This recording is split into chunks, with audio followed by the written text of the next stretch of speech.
사도행전 2장 23절에서 24절입니다. 제가 제 성경으로 189쪽에 있습니다. 사도행전 2장 23절에서 24절 제가 여러분께 공독해드립니다. 그가 하나님의 정하신 뜻과 미리 아신 대로 내어준 바 되었거늘 너희가 법 없는 자들의 손을 들어 못 박아 죽였으나 하나님께서 사망의 고통을 풀어 살리셨으니 이는 그가 사망에 매여 있을 수 없었습니다. 아멘. 이제 우리가 계속해서 복음으로 돌아가자는 큰 제목 가운데 9번째로 그리스도의 부활은 나의 부활이다. 이 제목을 가지고 여러분과 함께 오늘 말씀을 나누고자 합니다.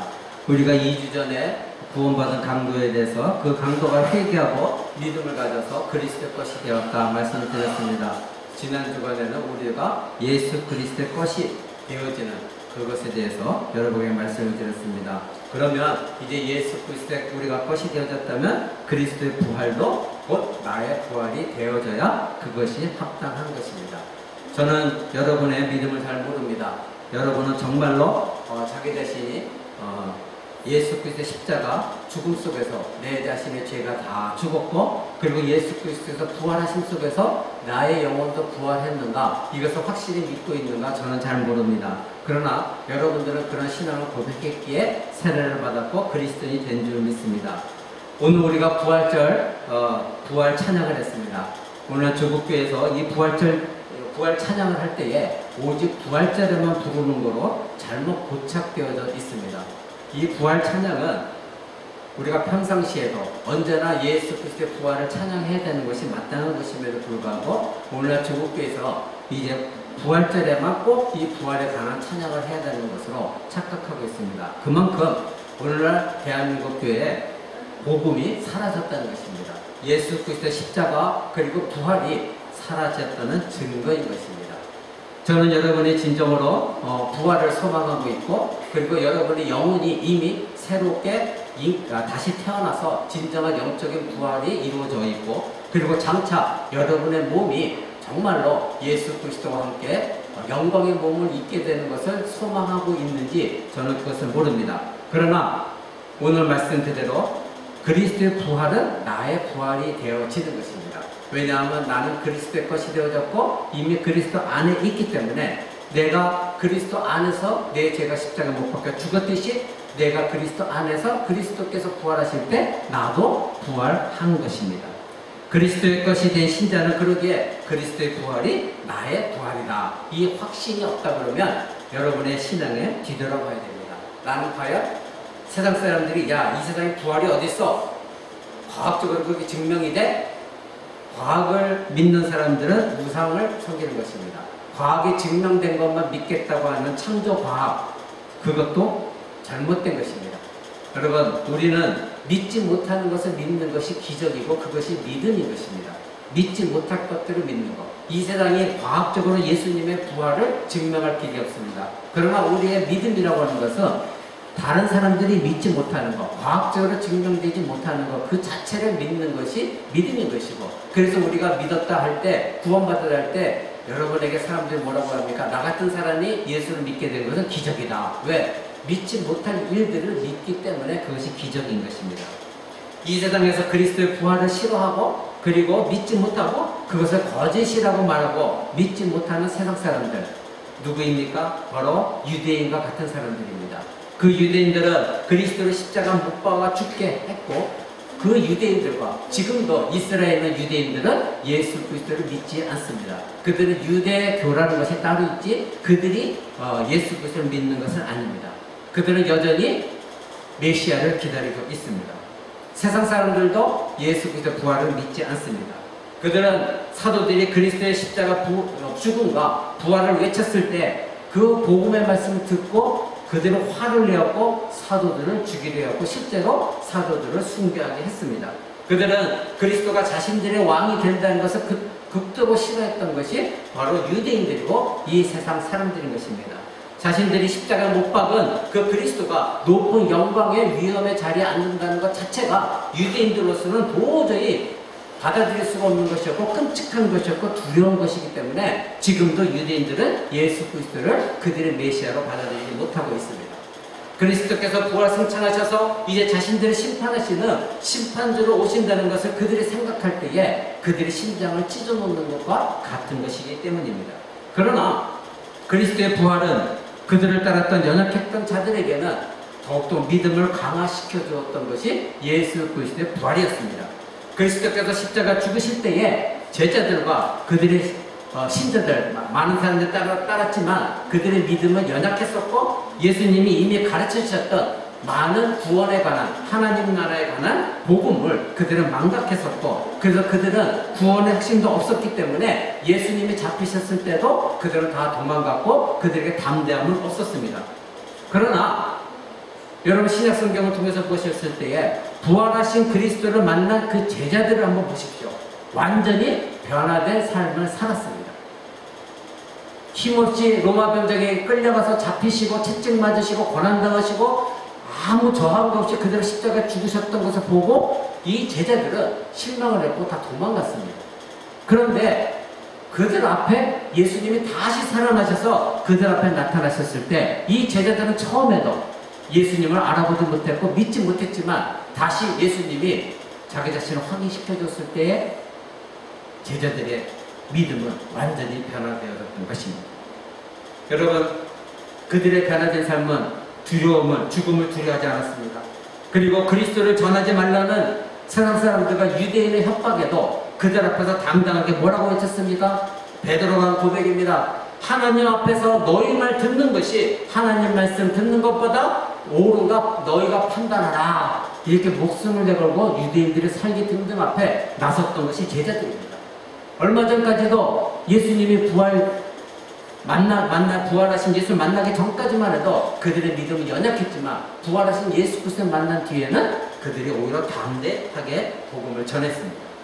그리스도의 부활은 이처럼 연약하기만 했던 제자들에게는 큰 위로와 격려와 구원의 확신과 하나님 나라에 대한 확신을 가지게 하였기에 수많은 영혼을 자신들처럼 그리스도 것이 되게 하기 위하여 그들은 담대하게 복음을 증거하는 사명을 감당했습니다.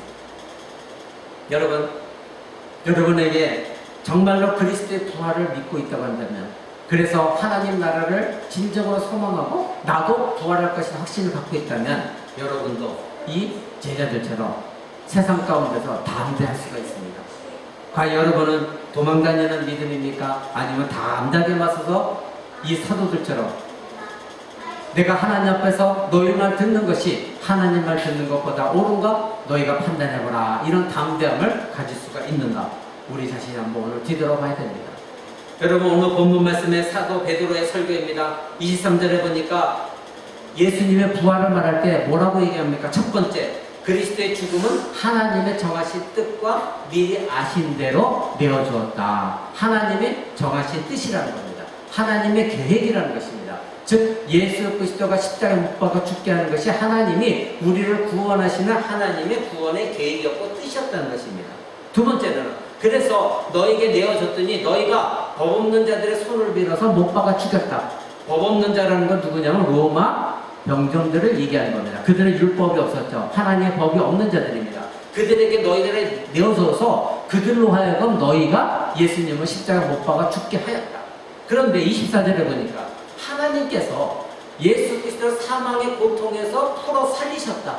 왜냐하면 그는, 즉 예수 그리스도가 사망에 매여 있을 수 없는 사람이기 때문에, 사망의 고통에 매여 있을 수 없는 하나님이기 때문에 하나님께서 예수 그리스도를 사망의 고통에서 풀어 살리셨다. 이렇게 베드로가 담대하게 전하고 있는 것입니다. 여러분, 이때 당시 이 베드로만 예수 그리스도의 부활을 이렇게 정확하게 전달한 것이 아니라 많은 사도들이 다 그렇게 전했습니다. 사도 바울도 고린도전서 15장에 보면 이런 말을 합니다. 만일 죽은 자의 부활이 없다면 그리스도도 다시 살아나지 못했을 것이다. 즉 너희가 말하는 대로 부활이 없다고 한다면 예수 그리스도의 부활은 없는 것이다. 만일 죽은 자가 다시 살아나는 일이 없다면 그리스도도 다시 살아나지 않았을 것이다. 그러나 그리스도는 다시 살아나서 모든 이미 죽은 자들, 잠자는 자들의 첫 번째 열매가 되어서 그들도 예수 그리스도 안에서 부활이 되게 하셨다. 이렇게 사도 바울이 말하고 있습니다. 여러분은 부활을 지금도 의심하고 있습니까? 아니면 부활을 확신하고 있습니까? 예수 그리스도의 부활은 성경에서 구약에서부터 누차 굉장히 많이 예언되어진 부활이었습니다. 여러분이 잘 알고 있는 한 가지만 봅시다. 하나님이 이미 부활을 계시하셨습니다. 창세기 3장 15절에 여러분에게 계속해서 말씀드렸죠. 여자의 후손이 바로 뱀의 후손의 머리를 상하게 할 것이다. 그리고 뱀의 후손은 여자의 후손의 발꿈치를 물게 할 것이다. 여러분이 누차 말씀드렸듯이 발꿈치를 물게 한 거다. 그것은 예수 그리스도 십자가 죽음입니다. 그런데 그 죽은 줄 알았던 예수 그리스도께서 다시 살아나셨다. 그래서 사단의 머리를 박살냈다. 뱀의 머리를 박살내게 하셨다. 이것이 창세기 3장 15절 말씀이에요. 이 말씀 속에 이미 예수 그리스도의 부활이 계시되어져 있습니다. 뭐 이것을 일일이 성경 다 들춰서 여러분에게 말씀드릴 이유는 없습니다. 또 예수님 자신이 증언하셨습니다. 죽기 전에 예수님은 3번씩이나 제자들에게 내가 죽을 것이다. 그리고 내가 3일 만에 다시 살아날 것이다. 이렇게 예수님이 3번씩이나 말씀하셨죠. 그랬을 때 베드로가 예수님 책망되는 것이 무엇입니까? 아, 예수님 그럴 일이 절대 없습니다. 우리가 있는데 누가 예수님을 죽인다는 말입니까? 그때 예수님이 하신 말씀이 무엇입니까? 사단아, 내 뒤로 물러가라. 네가 하나님의 일을 사람의 일로 생각하는도다. 예수님 책망하시죠. 나는 죽어야만 너희가 사는 것이다. 그리고 나는 다시 살아날 것이다. 그래야 너희도 부활되고 너희가 완전한 구속을 입는 것이다. 이것이 하나님의 일인데 네가 사람의 생각 가지고 하나님을 해방하느냐? 그것이 마귀의 일이다. 그래서 사도 베드로를 책망하셨을 거 여러분이 아실 것입니다. 바로 예수님은 이와 같이 자기 자신이 다시 살아날 것을 말씀하셨습니다. 예수님은 요한복음 11장 25절에도 나는 부활이요 생명이니 나를 믿는 자는 죽어도 살겠고 이 말씀하십니다. 너희가 살아서 나를 믿는다면 너희가 죽는다 할지라도 너희가 다시 살아날 것이다. 이렇게 말씀하십니다. 선지자들의 예언도 있습니다. 시편의 16편 10절을 보면 이는 내 영혼을 음부에 버리지 아니하시며 주의 거룩한 자로 썩지 않게 하실 것입니다. 이렇게 말합니다. 이것이 바로 다윗이 이것을 고백하지만 다윗은 선지자였습니다. 다윗이 이는 내 영혼을 음부에 버리지 아니하시며 이 말뜻은 바로 예수 그리스도가 나 자신이 예수님은 다윗이 예표이기 때문에 다윗이 예수님의 예표이기 때문에 예수님이 하신 말씀과 같은 것이에요. 내 영혼을 음부에 버리지 아니하고 거룩한 자로 썩지 아니하게 하실 것입니다. 바로 예수님의 부활을 구약에서도 증거하고 있습니다. 부활의 증인은 많이 있습니다. 많은 사람들이 예수님의 부활을 거짓이다. 사람들을 속여서 돌무덤에 돌을 굴리게 한 것이고 많은 사람들에게 이렇게 말하라 한 것이다. 말하고 있지만 많은 사람들의 증인이 있습니다. 막달라 마리아와 여인들이 있었습니다. 예수님의 고난당하실 때 끝까지 십자가 고난 가운데도 그리고 채찍 맞을 때도 예수님이 부활 승천하실 때도 그 자리에 있었던 막달라 마리아와 여인들이 있었습니다. 그리고 제자들이 있었습니다. 그러나 예수님의 부활 소식을 전할 때 이 제자들은 처음에는 믿지 못했습니다. 여러분 도마를 아시죠? 도마는 어떻게 했습니까? 예수님의 도마가 없을 때 10제자에게 나타나셨습니다. 예수님이 친히 모든 걸 다 보여주셨습니다. 그때 제자들이 도마에게 말합니다. 도마야, 우리 주 예수님의 다시 부활해서 우리에게 나타나셨다. 그때 도마가 뭐라고 말합니까? 나는 믿지 못한다. 그러면서 한 말이 무엇입니까? 내가 그의 손의 못자국을 보고 그의 내 손가락 그의 못자국에 만져보고 내 손을 그가 당시 옆구리에 창에 찔린 옆구리에 손을 넣어보지 않고는 나는 믿지 못하겠다. 이 도마는 이렇게 말합니다. 예수님은 분명 살아계실 때 3번이나 내가 죽을 것이고 다시 살아날 것이다. 3일 만에 살아날 것이다. 이렇게 말씀하셨지만 제자들도 믿지 못했고 나중에 제자들은 예수님 만나고 믿었지만 이 도마는 자기와 같은 제자들이 말하는 것조차도 믿지 못했습니다. 그러나 예수님은 도마에게 나타나셨습니다. 여러분 천사들도 증언하고 있습니다. 고린도서 15장에는 예수님 부활 승천할 때에 약 500명이 되는 사람이 예수님의 부활 승천을 바라보았다 이렇게 말하고 있습니다.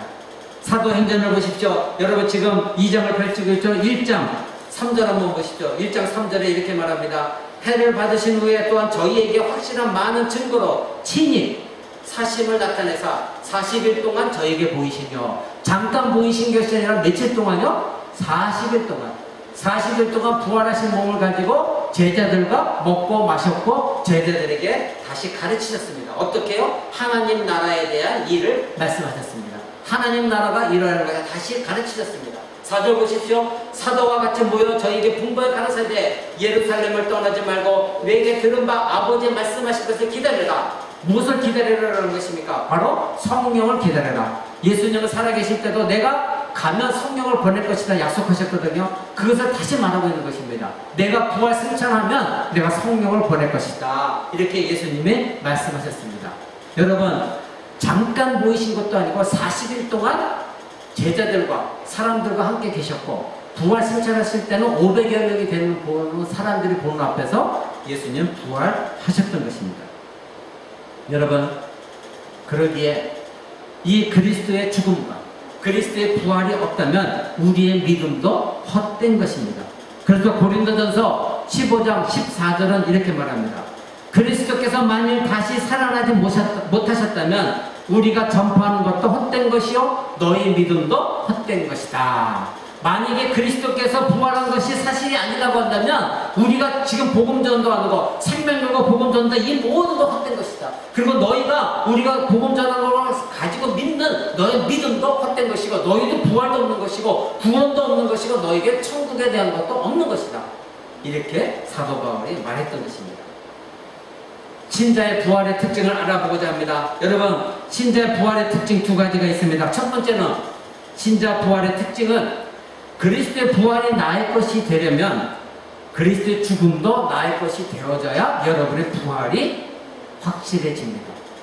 여러분, 나는 그리스도의 부활을 믿습니다. 그리스도의 부활이 나 것입니다 하면서도 예수 그리스도의 죽음이 나의 죽음이 되어지지 않는다고 한다면 그 사람은 그리스도의 부활이 그 사람의 것이 되어질 수 없습니다.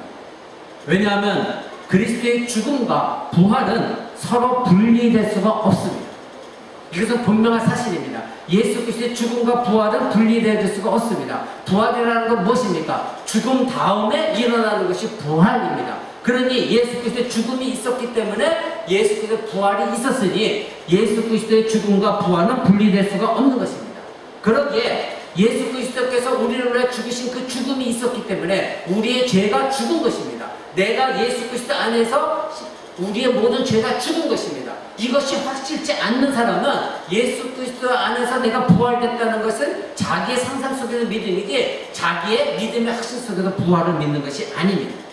죽음과 부활은 분리될 수가 없습니다. 마찬가지로 여러분이 죄에 대해서 죽었다는 확신과 여러분이 그리스도 안에서 부활했다는 확신은 서로 연결되어진 것이기 때문에 여러분이 나는 죄에 대해 죽었습니다 확신이 없다면 여러분의 부활은 거짓된 부활입니다. 여러분은 그리스도와 함께 죽음에서도, 죄에 대해서 죽음에서도 연합되어져서 죽은 것이고 부활에서도 예수 그리스도와 함께 연합되어져서 부활한 것입니다. 그래서 로마서 6장 5절은 이렇게 말합니다. 여러분 그 사도행전 이따 다시 볼 것입니다. 로마서 6장 5절 한번 보십시오. 사도행전 뒤에 6장 5절 봅니다. 6장 5절에 만일 우리가 그의 죽으심을 본받아 연합한 자가 되었으면 또한 그의 부활을 본받아 연합한 자가 될 것이다. 이렇게 말합니다. 연합을 얘기합니다. 연합은 무엇입니까? 내가 그리스도 안에, 그리스도가 내 안에 계신 것입니다. 내가 그리스도의 것이 되어진 것입니다. 우리 옛사람이, 여러분 예수 믿기 전에 모든 죄를 저지른 옛사람이 바로 어떻게 됐다고요? 예수와 함께 십자가에 못 박혀 죽었어요. 이것이 확실히 여러분이 믿어야 돼요. 그래서 우리의 몸은 더 이상 죄된 몸이 아닙니다. 그러니까 우리는 어떻게 됐습니까? 예수 그리스도와 연합하여 5절 보니까 그의 부활을 본받아야 연합한 자가 된 것입니다. 이것이 신자예요. 여러분의 죄 이미 예수 그리스도께 다 못 박혀 죽었고 그런 자만이, 그것을 믿는 자만이 예수 안에서 부활된 것입니다. 그리스도의 십자가를 믿지 못하는 자는 구원이 없듯이 그리스도의 부활을 믿지 못하는 자는 자기 자신을 위해 십자가에 죽으신 그리스도의 죽음도 믿지 못하는 것입니다. 그러기에 그는 죄에 대해 죽은 것이 아니기에 그에게는 부활은 없는 것입니다. 그리스도의 것이 된 신자는 창세전에 그리스도의 것으로 부르심을 입었다는 거 여러분 이미 알고 계십니다. 자신이 그리스도와 함께 죽었다는 것도 알고 계십니다. 그리스도와 함께 살아난 자라는 것도 여러분은 알고 있습니다. 그래서 로마서 6장 10절, 이제 5절 펼치고 있죠? 6장 10절을 한번 보십시오. 그의 죽으심은 죄에 대하여 단번에 죽으시며 그의 살으심은 하나님께 대하여 살으심이다. 이와 같이 너희도 너희 자신을 죄에 대한 죽은 자요 그리스도 예수 안에서 하나님께 대하여는 산 자로 여길지니라. 이렇게 말하고 있습니다. 여러분은 죄에 대해서는 그리스도께 죽은 자로 여겨라. 그리고 하나님께 대하여는, 하나님은 살아계신 분이기 때문에 죽은 자는 하나님께 대하여 서 있을 수가 없습니다. 그러니까 하나님께 대하여 너가 서 있으려면 너희는 살아있는 자가 되어야 된다. 그러니 그리스도와 안에서 하나님께 대하여는 너희는 살아있는 자이다. 이렇게 말하고 있는 것입니다. 그러기에 그리스도인의 부활의 특징은 무엇입니까? 바로 그리스도의 죽음도 나의 죽음이 되어져야 여러분의 부활은 확실한 것입니다. 이것이 특징입니다. 두 번째, 우리 신자의 부활의 특징은, 신자의 부활은 미래가 현재 속에서 이루어지는 겁니다. 즉 미래라는 아직 우리가 가보지 못한 것의 어떤 것이 우리의 안에서 현재적으로 지금 이 시간 일어난 것입니다. 요한복음 11장 25절에 예수님이 이렇게 말씀하십니다. 나는 부활이요 생명이니 나를 믿는 자는 죽어도 살겠고 살아서 믿는 자는 영원히 죽지 아니하리라. 이렇게 말씀하십니다. 자, 잘 보십시오. 예수님 하시면 나는 부활이고 생명이다. 근데 지금 너희가 나를 믿는다고 한다면 너희는 영원히 죽지 아니할 것이다. 영원히 죽지 않는 것은 미래의 일입니다. 그런데 너희가 지금 만약에 나를 믿는다고 한다면, 지금 나를 믿으면 이 영원히 죽지 않는 부활이 너희에게 지금부터 일어나는 것이다. 이렇게 말씀하고 있는 것입니다. 그러니까 신자의 부활은 미래에 일어날 일이 아니라 내가 예수 그리스도께 십자가 못 박혀 죽었습니다. 내가 회개합니다. 이제 예수님 나를 위해 죽으셨기에 나는 예수 그리스도께 부활도 믿습니다. 그 순간 여러분들은 영혼 속에 여러분의 생명으로 들어가는 것입니다. 여러분은 그것을 지금 느끼지 못하고 있지만 현재적으로 그것이 여러분에게 적용되어진 것입니다. 믿음으로 말미암아 미래가 현재 속에서 이루어진 것이 부활인 것입니다. 우리의 영혼은 이미 다시 생명을 얻었습니다. 최종적으로 우리들의 몸이 비록 죽는다 해도 다시 그리스도 몸처럼 영화의 몸을 입게 되는데, 그래서 육체와 영의 하나로 결합된 완전한 부활이 장래에 일어나는 일이지만 현재의 믿음 가운데서 현재 속에서 그 부활은 이미 이루어진 것입니다. 이것을 믿는 것이 신자인 것입니다. 그래서 나를 믿는 자는 죽어도 살겠고, 예수님이 이렇게 말씀하신 거예요. 너희가 지금 나를 믿는다? 그럼 너희는 죽는다 할지라도 살아있는 존재다. 그리고 살아서 나를 믿는 자는 영원히 죽지 않는다. 지금 너희가 나를 믿는다면 영원히 죽지 않는 것이다. 미래의 부활은 너희의 것이다. 이렇게 말씀하신 것입니다. 이것이 그리스도의 부활의 특징입니다. 이제 다른 이슈를 여러분과 함께 나눠보고자 합니다. 그렇다면 부활하신 그리스도의 것이 된 신자의 유익이 무엇입니까? 그러면 그리스도의 부활이 나의 부활이 되어지는데 나에게 대한 유익은 과연 무엇입니까? 여러분, 성경이 말하는 유익은 이 세상의 물질적인 거, 이 세상의 물리적인 거, 보여지는 거, 그것이 아니라는 거, 그거보다 더 고차원적이고 더 형이상학적이고 영적인 것이라는 걸 여러분 깨달아야 됩니다. 바로 나의 유익은 무엇이냐? 첫 번째, 그리스도의 부활은 그분이 하나님의 아들이심을 선포하는 것이기 때문에 나도 그리스도 안에서 하나님의 아들이 되어졌다는 것입니다. 세상의 마귀의 자녀에서 하나님의 아들로 옮겨진 것, 이것이 그리스도의 부활이 우리에게 주는 유익입니다.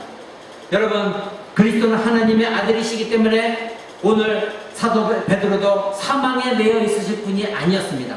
예수 그리스도 안에 충만하신 성령께서 예수 그리스도를 살리셨다. 성경은 그렇게 말하고 있습니다.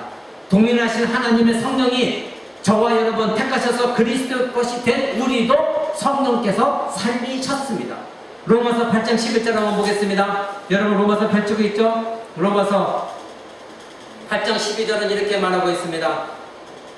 예수를 죽은 자 가운데서 살리신 이의 영이 너희 안에 거하시면 그리스도 예수를 죽은 자 가운데서 살리신 이가 너희 안에 거하시는 그의 영, 즉 성령으로 말미암아 너희 죽을 몸도 살리실 것이다. 아멘. 바로 성령께서 예수 그리스도를 살리셨다고 성경은 말하고 있습니다. 성령 하나님께서. 그러면 성령 하나님께서 우리 안에 들어와 계신데 예수 그리스도를 살리신 성령께서 죽을 너희의 몸도 예수 그리스도 믿는 순간 너희도 살리실 것이다. 이렇게 말씀하고 있습니다. 자, 그러면 여러분 안에 성령님이 성령님이 계십니다. 여러분이 이미 성령님이 계시기 때문에 여러분이 이미 부활한 존재고 영원히 살 존재들이라고 앞에서 여러분에게 말씀드렸습니다. 그러면 이 성령님이 어떻게 우리를 하나님의 아들이 되게 하시는가입니다. 그 밑에 14절 보십시오. 그 밑에 14절은 이렇게 말하고 있습니다. 무릇 하나님의 영으로 인도함을 받는 그들은 곧 하나님의 아들들이라. 아멘. 여러분 이 구절에서 여러분 찬양을 해야 됩니다. 바로 하나님의 영으로 인도함 받는 그들은 하나님의 아들들이다. 바로 예수 그리스도 살리신 하나님의 영이 우리 안에 계시기 때문에 우리 안에서 우리도 영원히 사는 존재가 될 뿐만 아니라 그 성령님이 우리를 하나님의 아들이 되도록 하신다는 것입니다. 바로 그들이 곧 하나님의 영으로 인도함 받는 자들이다. 이렇게 성경은 말하고 있는 것입니다. 여러분은 그리스도 안에서 부활하면서 여러분의 유익이 된 것은 우리가 하나님의 자녀가 됐다는 것입니다. 두 번째로는 하나님 아버지께서 그리스도를 하나님 우편에 앉히셨습니다. 그러니 우리는 그리스도 안에서 부활됐으니 자동적으로 그리스도 안에서 우리도 어떻게 됩니까? 지금 이 땅에 살고 있지만 우리의 영혼은 하늘 보좌 우편에 앉혀진 존재, 그렇게 가장 귀한 존재요, 가치 있는 존재요, 정말 여러분들은 하나님의 귀한 자녀들인 것입니다. 이것을 망각하기 때문에 우리가 이 세상에서 내 마음대로 내 멋대로 죄인처럼 살아가는 거예요. 근데 이것이 분명하다고 한다면, 여러분들은 내 존재가 어떤 존재인가 확신을 갖고 있다고 한다면 여러분은 이 세상에서 진정한 하나님의 자녀답게 빛으로 살아갑니다. 이러한 유익은 부활하신 그리스도께 우리도 하늘에 앉혀진 존재들인 것입니다. 그 뒤에 에베소서 1장 20절을 한번 보시기 바랍니다. 에베소서, 제가 가진 성경은 310쪽에 있습니다. 에베소 1장 20절입니다. 이렇게 말씀하고 있습니다. 그 능력이 그리스도 안에서 역사하사 죽은 자들 가운데서 다시 살리시고 하늘에서 자기 오른편에 앉히사, 예수께서 오른편에 앉히셨습니다. 이것이 바로 하나님 능력입니다. 그 밑에 2장 5절 6절을 봅니다. 허물로 죽은 우리를 그리스도와 함께 살리셨고 너희가 은혜로 구원을 얻은 것이다. 6절 또 함께 일으키사 그리스도 예수 안에서 함께 하늘에 앉히셨으니, 다 과거형입니다. 하나님의 예수께서 살리셨습니다. 그리고 우리도 그리스도와 함께 살리셨다고 말합니다. 그리고 우리를 그리스도와 함께 예수 안에서 하늘에 앉히셨다. 성경 그렇게 말하고 있습니다. 그러니 저와 여러분의 존재는 하나님의 아들이요, 그리고 저와 여러분의 지금 영적인 위치는 어디 있습니까? 이 땅이 아니라, 죄를 범하는 이 땅이 아니라 하늘 보좌 우편에 그리스도와 함께 앉혀진 존재다. 이것이 우리의 유익입니다. 그러게 이것을 알고 있는 자는, 부활을 확신하고 있는 자들은 이 세상의 방법으로 살아가지 않는 것입니다. 세 번째로 그리스도의 몸은 영화의 완전한 몸으로 예수님은 부활하셨습니다. 영광의 몸을 입고 부활하셨습니다. 예수님이 나타났을 때 모든 사람이 잘 알지 못할 때 영광의 몸이었습니다. 그리고 예수님의 몸은 벽도 뚫고 들어가서 신자들을 만났습니다. 그리고 부활하신 영광의 광채의 몸을 가지고 승천하셨습니다. 바로 우리의 몸도 예수 그리스도의 몸과 같이 된다는 것입니다. 이것이 부활을 믿고 있고 우리의 부활을 확신하고 있는 신자의 유익인 것입니다. 썩지 아니하는 몸을 입는 것입니다. 영적인 생명적인 몸을 입는 것입니다. 영광스러운 몸으로 변하여 승천하는 것이, 예수님이 그렇게 승천하셨듯이 그 몸을 입게 되어지는 것입니다. 여러분 빌립보서 3장 21절 한번 보시죠. 에베소 펼치고 있죠? 뒤에 있습니다. 빌립보서 3장 21절 이렇게 말하고 있습니다. 그가 만물을 복종하신, 만물을 자기에게 복종케 하실 수 있는 자의 역사로 우리가 낮은 몸을 자기의 영광의 몸의 형체와 같이 변하게 하실 것이다. 우리의 낮은 몸, 이 비참한 몸, 죄된 몸을 자기의 영광의 몸의 형체, 예수 그리스도 얻으신 영광의 몸의 형체와 같이 우리의 몸도 변하게 하신다. 누가 하신다? 하나님이 그렇게 하신다는 것입니다. 우리의 육신은 흙으로 지음을 받았지만 이와 같이 깨어지기 쉬운 질그릇에 영광을 담은 그릇이 되어지는 것입니다. 하나님의 영광이 우리 가운데 들어오는 것입니다. 썩어서 냄새가 나는 죄된 우리의 몸이 그리스도와 같은 영광의 몸을 입게 되어진다는 것입니다. 이것은 여기서만 말하고 있지 않습니다. 그 앞에 고린도전서 15장을 보십시오. 그 앞에 고린도전서 15장 42절은 이렇게 말하고 있습니다. 15장 42절입니다. 죽은 자의 부활도 이와 같으니 썩을 것으로 심고 썩지 아니할 것으로 다시 살며 욕된 것으로 심고 영광스러운 것으로 다시 살며 약한 것으로 신고 강한 것으로 다시 살며 육의 몸으로 신고 영적인 몸으로 다시 사나니 육의 몸이 있은즉 또한 영적인 몸이 있느니라. 아멘. 이렇게 말하고 있습니다. 이것을 믿는 것이 신자인 것입니다. 하나님은 우리의 몸을 썩어질 몸을 이와 같이 변하게 하실 것입니다. 그 밑에 52절을 보십시오. 나팔 소리가 나매 죽은 자들이 썩지 않을 것으로 다시 살고 우리도 변화하리라. 이 썩을 것이 불갑을 썩지 않을 것을 입겠고 이 죽을 것이 죽지 아니함을 입을 것이니라. 이렇게 성경은 분명히 우리에게 약속하고 있습니다. 저와 여러분은 이 땅에서 흙으로 된 몸이기에 죽으면 썩어 없어집니다. 그러나 다시 부활할 때는 예수님의 몸의 형체와 같이 우리의 몸이 다시 그렇게 부활되어진다는 것입니다. 여러분 이것을 믿고 있습니까? 이것을 믿는 신자가 참된 신자요 부활을 확신하고 있는 신자인 것입니다. 네 번째로 그리스도의 부활은 우리의 부활이고 우리를 의롭다 확증시키는 부활이기 때문에 어느 누구도 우리를 정죄하지 못합니다.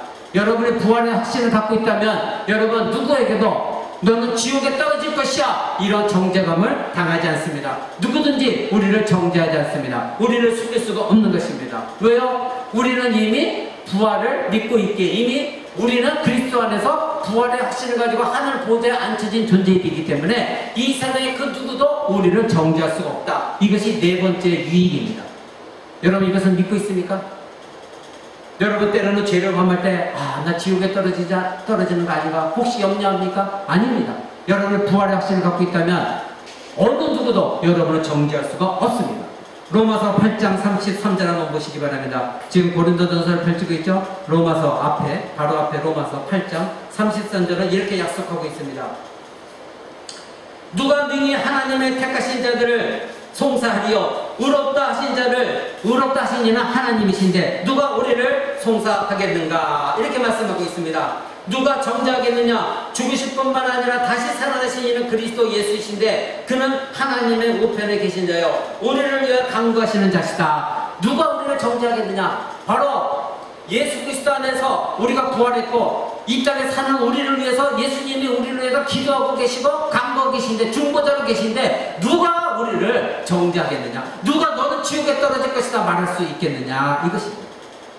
이것이 우리의 신자의 유익인 것입니다. 우리는 누구에게도 정죄당하지 않습니다. 예수님의 핏값으로 사신 우리들입니다. 그런데 누가 감히 예수님의 핏값으로 사신 우리를 예수님과 안에서 부활한 우리를 하나님 보좌 우편에 앉아있는 우리를 누가 정죄하겠느냐 이것입니다. 이것이 성경의 약속입니다. 이것을 믿는 자가 되어져야 됩니다.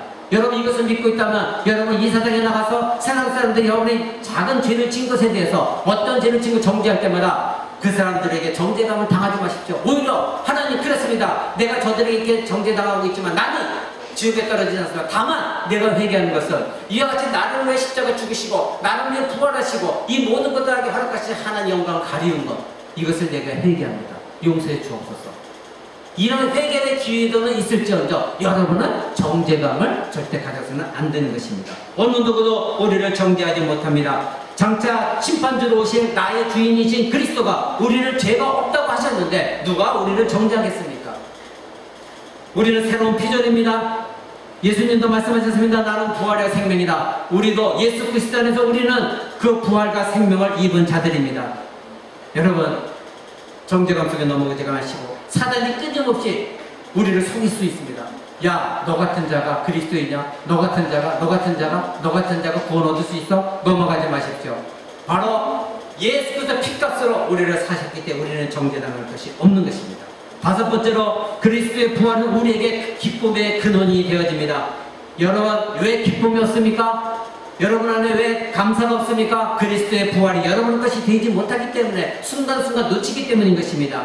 여러분 부활하신 그리스도를 만난 막달라 마리아를 보십시오. 그녀는 예수님의 빈 무덤을 봤을 때 울며 슬퍼했습니다. 예수님이 내가 사랑하는 예수 그리스도가 이제 시체라도 보고자 그곳에 갔지만 예수님이 없는 것을 보고 매우 슬퍼했습니다. 그때 예수님이 부활하신 가운데 그 옆에 서 계시면서 여자여 어찌하여 울며 누구를 찾느냐?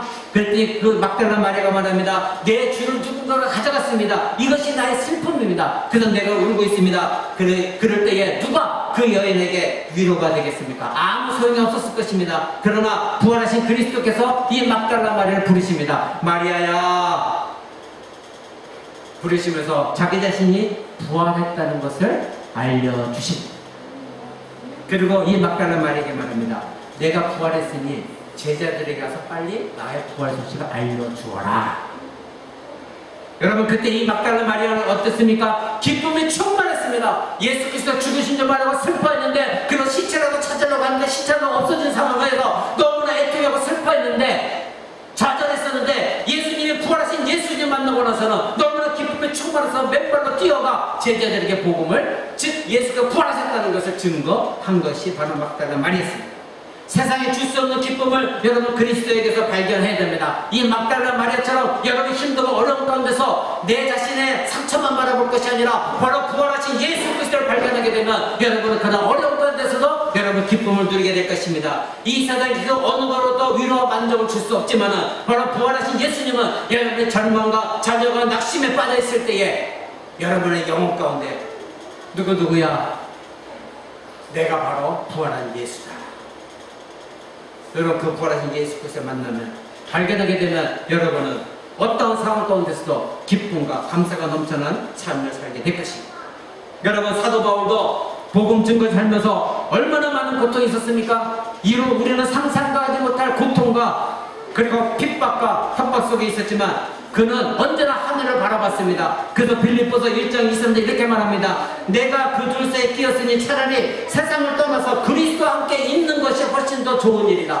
그는 이 땅에서 하나님 명령대로 복음을 증거하기 때문에 자기 마음대로 죽을 수는 없지만, 나는 핍박 속에 살고 있지만, 어려운 건데 살고 있지만, 그러나 내가 지금 바라보고 있는 것은 이 세상을 떠난다고 한다면 그 그리스도가 함께 있는 그 하나님의 나라, 그곳에 있는 것을 바라보고 있다. 그것이 더 훨씬 좋은 일이다. 그 사도 바울은 늘 편지 속에서 뭐라고 얘기했습니까? 언제나 사도 바울이 성경에 기록된 건 무엇입니까? 자기의 편지를 받는 자들에게 은혜와 평강이 너에게 있을지어다. 그렇게 말했던 것입니다. 바로 여섯 번째 신자의 유익이 바로 평강입니다. 그리스도의 부활은 신자에게 평강의 근원이 됩니다. 평안의 근원이 되는 것입니다. 요한복음 14장 27절에 예수님께서 부활 승천하시기 전에 이렇게 말씀하셨습니다. 요한복음 14장 한번 봅니다. 요한복음 14장 27절입니다. 예수님은 부활 승천하시기 전에 이렇게 말씀하셨습니다. 평안을 너에게 끼치느니 곧 나의 평안을 너에게 주노라. 내가 너에게 주는 것은 세상에 주는 것과 같지 아니하리라. 너희는 마음에 근심도 말고 두려워하지도 말아라. 아멘. 내가 너에게 평안을 주노라. 근데 이 내가 주는 평안은 세상이 가져다주는 잠시 잠깐의 평안, 잠시 잠깐의 기쁨이 아니다. 그건 다른 평안인 것이다. 너는 그러니 마음에 근심도 하지 말고 두려워하지 말아라. 예수님 죽으시기 전에 이 말씀을 약속하셨습니다. 그리고 부활하신 후에 누가복음 24장 36절에 보면 제자들에게 나타나서 동일한 말씀하십니다. 너희에게 평강이 있을지어다. 이렇게 말씀하십니다. 예수님은 평안을 약속하셨으면서 근심도 두려워하지 말라 하셨습니다. 왜냐하면 세상 끝날까지 그리스도께서 우리와 함께 하실 것을 약속하셨기 때문입니다. 여러분은 이것을 믿습니까? 여러분이 기쁠 때나 슬플 때나 자제가 젊으면 낙심할 때나 하나님이 나와 함께 계신다. 이것을 믿고 있습니까? 아니면 내 상처만 바라보고 있고 나의 힘든 것만 바라보고 하나님이 어디 있느냐? 하나님께 반역하고 있습니까? 하나님께 대들고 있습니까? 지금 하나님은 여러분에게 평강을 주시고 여러분 안에 계십니다. 내가 너와 함께 할 것이다. 임마누엘, 하나님이 나와 함께 하신다. 이 약속을 예수님은 지키고 계십니다. 그래서 예수님은 부활 승천하실 때에 마태복음 마지막 말씀이 있습니다. 마태복음 28장 20절 한번 보십시오. 예수님이 제자들에게 마지막 사명을 주십니다. 부활하시고 나서 승천하시기 직전에 마태복음 28장 20절 맨 마지막에 보십시오.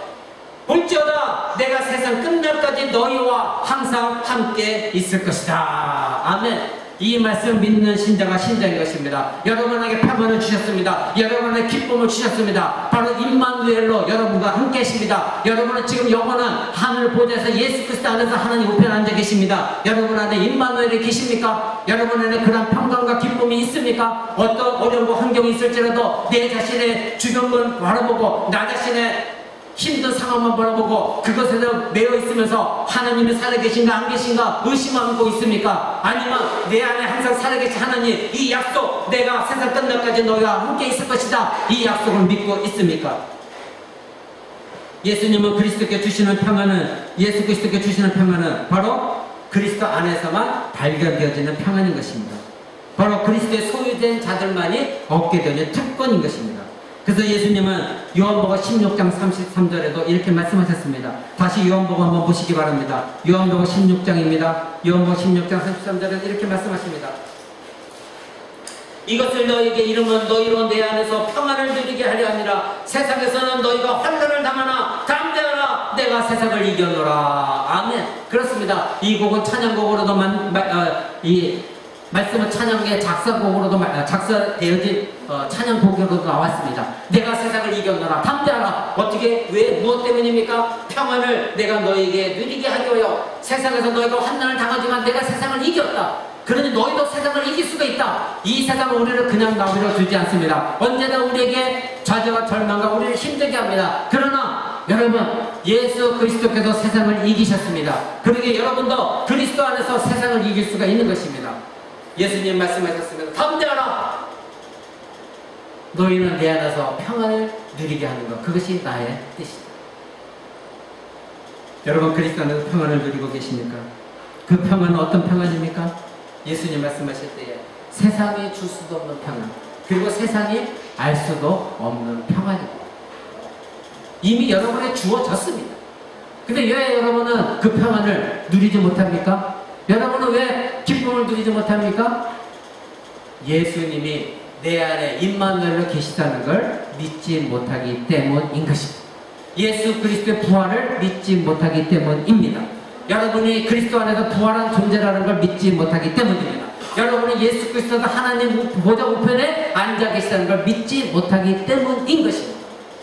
그래서 여러분 안에 말씀이, 언약의 이 말씀이 살아있지 못하고 이 말씀을 믿지 못하기 때문에 여러분은 언제나 좌절과 절망과 낙심 속에서 여러분의 믿음을 의심하고 있는 것입니다. 여러분, 예수님이 도마에게 하신 말씀이 무엇입니까? 아까 말씀 서두에 도마는 예수님을 의심했습니다.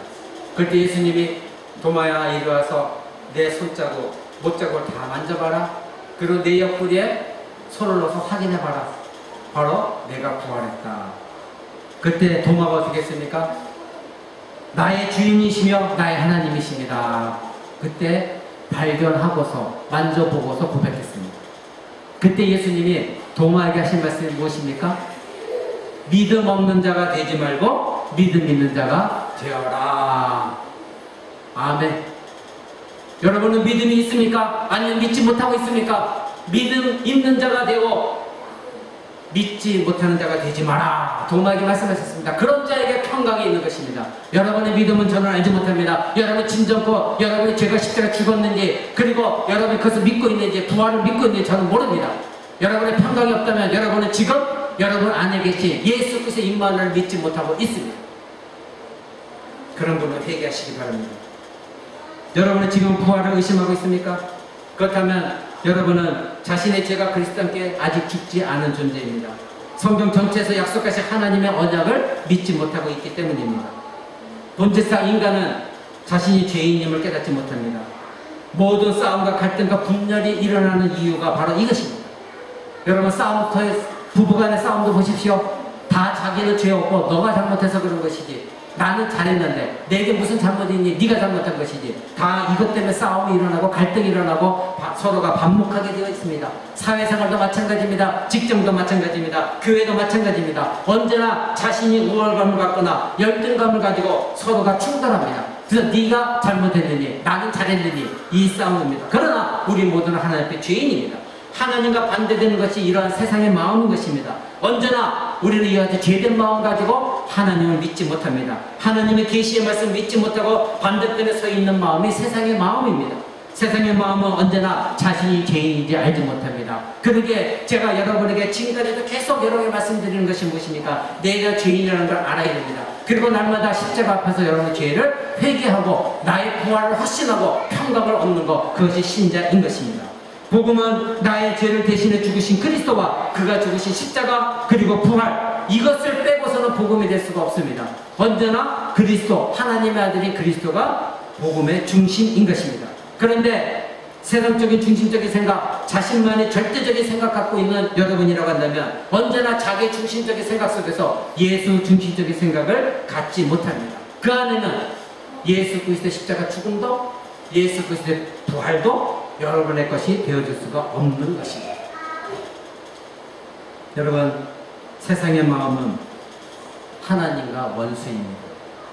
세상의 마음은 그리스도 중심적인 마음이 아닙니다. 언제나 자기 중심적입니다. 여러분은 자기 중심적입니까? 아니면 그리스도 중심적입니까? 여러분 안에 여러분이 살아있습니까? 아니면 여러분 안에 부활하신 그리스도가 살아계십니까? 여러분은 이 땅에 있는 존재를 알고 계십니까? 아니면 여러분의 영혼은 이미 부활하신 예수 그리스도 안에서 부활되어져서 하나님 보좌 우편에 앉아있는 존재로 생각하고 있습니까? 말씀을 맺고자 합니다. 그리스도의 십자가 앞으로 나가십시오. 매일매일 그리스도 십자가 앞으로 나가십시오. 그것에서 그리스도에서 십자가에 달리신 손에 박힌 못자국을 발견하시고 그리스도께서 쓰신 가시면류관을 발견하시고 그리스도의 옆구리에 찔린 창, 옆구리에 찔린 것을 발견하십시오. 만약에 여러분이 죄사함 받은 것과 부활을 의심한다고 한다면, 여러분이 참된 하나님의 자녀를 한다면, 여러분이 십자가 앞에 나가 기도하여 하나님께 하나님 나에게 다시 믿음을 달라고 한다면 하나님은 여러분에게 보여주실 것입니다. 여러분의 믿음을 확신을 주실 것입니다. 의심 많았던 도마에게 보여주셨던 하나님이시라면 하나님은 여러분에게도 여러분의 진정한 그리스도인을 보여주실 것입니다. 그럴 때 여러분은 자신의 죄를 인식하고 이제 다시 그리스도를 의지하고 그리스도께서 나를 위해 죽으셨던가 그리고 나의 영원한 의로움이 되게 하시고자 부활하신 것, 이 믿음 계속해서 이 믿음, 굳건한 믿음에 세워달라고 하나님께 기도하십시오. 의심 많았던 도마가 부활하신 그리스도를 만나고 외친 것처럼 여러분 외치십시오. 나의 주님이시오, 나의 하나님이십니다. 이 외치는 믿음 여러분에게 달라고 여러분 하나님께 기도하십시오. 잠시 잠깐 동안 의심할 수는 있습니다. 그러나 성령에 의지하여 그 의심을 버리고 십자가 앞으로 나아가 보십시오.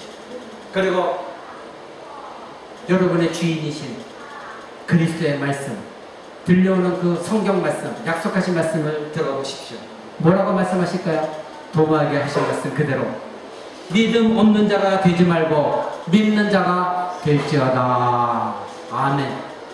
도마에게 이 하신 말씀을 그 십자가 아래서 믿는 저와 여러분 되시기를 우리 주 예수 그리스도 이름으로 간절히 축원을 드립니다.